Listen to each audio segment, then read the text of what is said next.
ഇപ്പോൾ ക്രിക്കറ്റ് ലോകത്ത് ചർച്ച വൈഭവ് സൂര്യവംശി എന്ന 15-കാരനാണ്. IPL-ൽ മികച്ച പ്രകടനം കാഴ്ചവെച്ച വൈഭവ് സൂര്യവംശി അതിവേഗം തന്നെ ഇന്ത്യൻ നാഷണൽ സൈഡിലേക്കും തിരഞ്ഞെടുക്കപ്പെട്ടു. എന്നാൽ അയർലൻഡിനെതിരായ ടൂർണമെന്റിലും ഇപ്പോൾ ഇംഗ്ലണ്ടിനെതിരായ ടൂർണമെന്റിലും വൈഭവ് സൂര്യവംശിക്ക് അരങ്ങേറാനുള്ള അവസരം ലഭിച്ചില്ല. പക്ഷേ ഇനി അതിനുള്ള അവസരം ലഭിക്കുമെന്നാണ് ആരാധകർ കരുതുന്നത്. കാരണം മറ്റൊന്നുമല്ല, ഇന്ത്യയുടെ ഓപ്പണിംഗ് ജോഡികളിൽ ഒരാളായ സഞ്ജു സാംസൺ ഈ 2 ടൂർണമെന്റുകളും ഫോമിലല്ല. അതിനൊപ്പം തന്നെ ഇഷാൻ കിഷനും 2 ടൂർണമെന്റിലും പരാജയമായിരുന്നു. ഇവരിൽ 2 പേരിൽ ആരെങ്കിലും പുറത്താക്കി വൈഭവ് സൂര്യവംശിക്ക് സ്ഥാനം ലഭിക്കും എന്ന് തന്നെയാണ് വൈഭവിനെ ഇഷ്ടപ്പെടുന്നവർ കരുതുന്നത്. പക്ഷേ അത്ര പെട്ടെന്ന് സഞ്ജുവിനെയും ഇഷാൻ കിഷനെയും ടീമിൽ നിന്ന് പുറത്താക്കാൻ കഴിയുമോ? ഇല്ല എന്നാണ് ഉത്തരം. കഴിഞ്ഞുപോയ T20 ലോകകപ്പിൽ ഇന്ത്യ കിരീടം നേടാൻ കാരണമായ പ്രധാനപ്പെട്ട 2 താരങ്ങളാണ് ഇവർ. അതിൽ സഞ്ജു സാംസന്റെ കാര്യം എടുത്തു പറയുകയാണെങ്കിൽ ഇന്ത്യ തകർന്നടിയേണ്ട വെസ്റ്റ് ഇൻഡീസ് മത്സരത്തിൽ ഒറ്റയാൾ പോരാളിയെപ്പോലെ വിജയിപ്പിച്ചയാളാണ് സഞ്ജു സാംസൺ.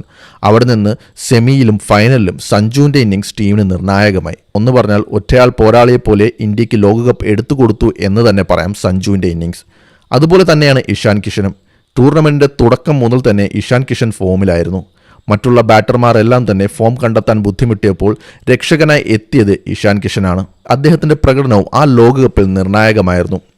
പക്ഷേ ഇതിലൊന്നും കാര്യമില്ല എന്ന് നമ്മൾ മനസ്സിലാക്കണം. ആ ലോകകപ്പിൽ ക്യാപ്റ്റനായി ലോകകപ്പ് കിരീടം നേടിത്തന്ന സൂര്യകുമാർ യാദവിനെ പോലും BCCI ഒഴിവാക്കിയിട്ടുണ്ട്. അപ്പോൾ ലോകകപ്പിൽ മികച്ച പ്രകടനം കാഴ്ചവെച്ചു എന്ന പേരിൽ എത്ര നാൾ ടീമിൽ തുടരാൻ കഴിയും? ചിലപ്പോൾ അടുത്തൊരു മത്സരം കൂടി സഞ്ജുവിനും ഇഷാനും അവസരം ലഭിക്കും എന്ന് തന്നെ പറയാം. അതവർക്ക് ജീവൻ മരണ പോരാട്ടവുമായിരിക്കും. അതിൽ തിളങ്ങാൻ സാധിച്ചില്ലെങ്കിൽ 2-ൽ-1 ടീമിൽ നിന്ന് പുറത്തു പോകും എന്ന കാര്യത്തിൽ യാതൊരു സംശയവുമില്ല. സോഷ്യൽ മീഡിയയിലും ഇത് വ്യാപകമായി പറയപ്പെടുന്നുണ്ട്. സഞ്ജുവിനോട് താല്പര്യമില്ലാത്ത താരങ്ങൾ സഞ്ജുവിനെ പുറത്താക്കിയതിനു ശേഷം വൈഭവിന് അവസരം കൊടുക്കണം എന്നാണ് പറയുന്നത്. ഇഷാനോട് താല്പര്യമില്ലാത്തവർ ഇഷാനെ പുറത്താക്കണമെന്നും പറയുന്നു. പക്ഷേ സത്യത്തിൽ വൈഭവ് സൂര്യവംശി ഒരു അരങ്ങേറ്റം അർഹിച്ചിരുന്നു എന്ന കാര്യത്തിൽ യാതൊരു സംശയവുമില്ല. ഇംഗ്ലണ്ടിനെ പോലെ ശക്തരായ ടീമിനെതിരെ അല്ലെങ്കിലും അയർലൻഡിനെതിരെ വൈഭവ് അരങ്ങേറ്റം അർഹിച്ചിരുന്നു. മാത്രമല്ല, പുതിയ ക്യാപ്റ്റനായി ശ്രേയസ് അയ്യർ വന്നതിന് ശേഷം ഇന്ത്യയുടെ ഗതി അത്ര നല്ലതുമല്ല. ചരിത്രത്തിൽ ആദ്യമായി അയർലൻഡിനെതിരെ അവർ ഒരു സീരീസ് പരാജയപ്പെട്ടു. എന്തിനേറെ പറയുന്നു, ചരിത്രത്തിൽ ആദ്യമായിട്ടാണ് അയർലൻഡിനെതിരെ അവർ ഒരു മത്സരം തോൽക്കുന്നത് പോലും. ഈ അവസരത്തിൽ വൈഭവ് സൂര്യവംശിയെ ഇറക്കി വിട്ടിരുന്നുവെങ്കിൽ തുടക്കത്തിൽ മികച്ച പ്രകടനം കാഴ്ചവെച്ച് ടീമിനെ രക്ഷിക്കാൻ കഴിയാമായിരുന്നു എന്നാണ് പലരുടെയും അഭിപ്രായം. പക്ഷേ മറ്റു ചില ക്രിക്കറ്റ് വിദഗ്ധർ പറയുന്നത് വൈഭവ് സൂര്യവംശിക്ക് അരങ്ങേറാനുള്ള സമയമായിട്ടില്ല എന്നാണ്. ഇപ്പോൾ അരങ്ങേറിക്കഴിഞ്ഞാൽ അദ്ദേഹത്തിന് സമ്മർദ്ദങ്ങൾ താങ്ങാൻ കഴിയില്ലെന്നും അത് ലോങ് ടേമിൽ അദ്ദേഹത്തെ അഫക്റ്റ് ചെയ്യുമെന്നാണ് ചില ക്രിക്കറ്റ് വിദഗ്ധർ പറയുന്നത്.